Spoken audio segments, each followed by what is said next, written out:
Bismillahirrahmanirrahim. Your Excellency, Mr. Riyad al-Maliki, Minister of Foreign Affairs of the State of Palestine, Excellencies, Ambassadors, esteemed viewers, distinguished participants, on behalf of the co-organizers, the Republic of Indonesia, the State of Kuwait, and the Republic of South Africa, I'm privileged to welcome you today to this Arria Formula Meeting.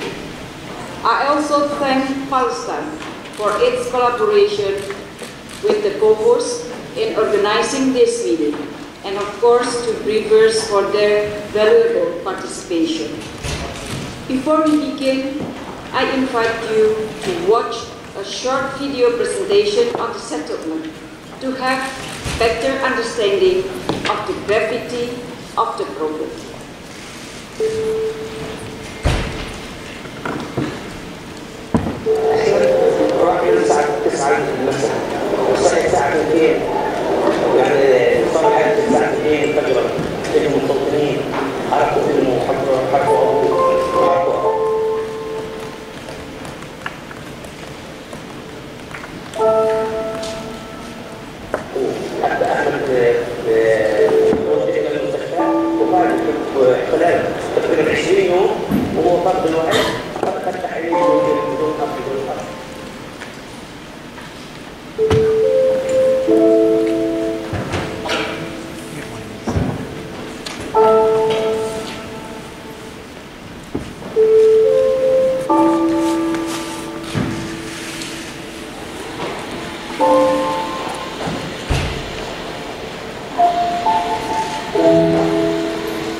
about Israel's actions and been wanting.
يعني قد يكون الموت أهون علي من هذا الشعور وهذا الحدث.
Ambassadors, distinguished participants.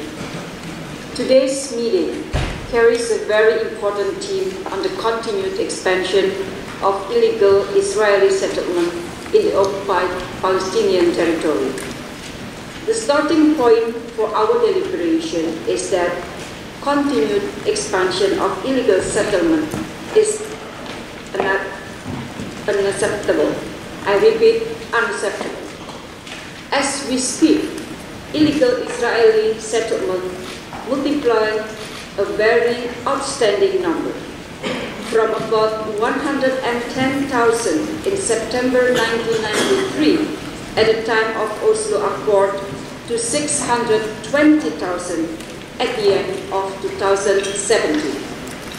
This represents nothing but a clear and flagrant violation of international law and numerous Security Council and General Assembly resolutions. Thus, without doubt, the illegal settlement is at the core of the Israeli occupation.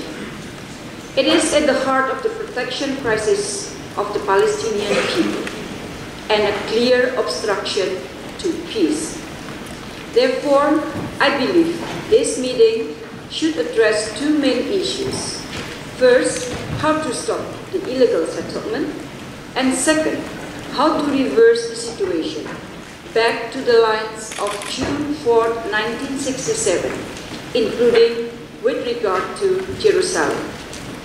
Excellencies, Indonesia rejects continued expansion of illegal settlement for three major reasons.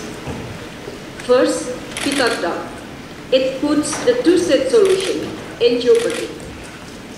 The future of the state of Palestine viability is nullified daily by this illegal settlement. This settlement aims to forcibly alter the demographic composition, character, and status of the occupied Palestinian territory. This settlement clearly constitutes a de facto annexation, and this settlement represents one of the main obstructions to the peace process.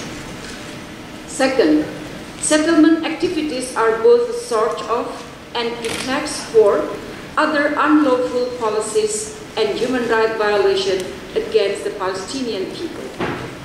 They have been planned in a constant, strategic, and systematic manner and resulted in humanitarian disaster. This is clearly a legal, human rights, and humanitarian issues. Such illegal activities in occupied East Jerusalem have also provoked religious conflict and thus become an imminent threat to the international peace. Third, if remain unchecked, it may yield an unstoppable cycle of conflict and violence. The settlement issue thus deserves the Council's full attention.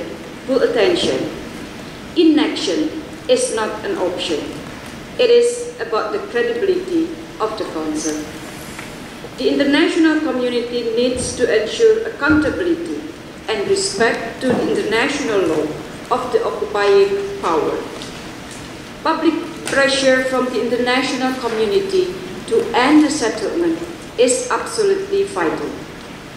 One way that comes to mind is to maintain the international community attention to the settlement issue is to designate an International Day of Solidarity with victims of illegal settlement. Excellencies, distinguished participants, while the fate of Palestinian people remains bleak, we should never lose hope and willingness to resolve the conflict through dialogue and negotiation, through multilateralism. As a true partner for peace, Indonesia will spare no effort to ensure that the Palestinian issue remains one of the main focus of the United Nations.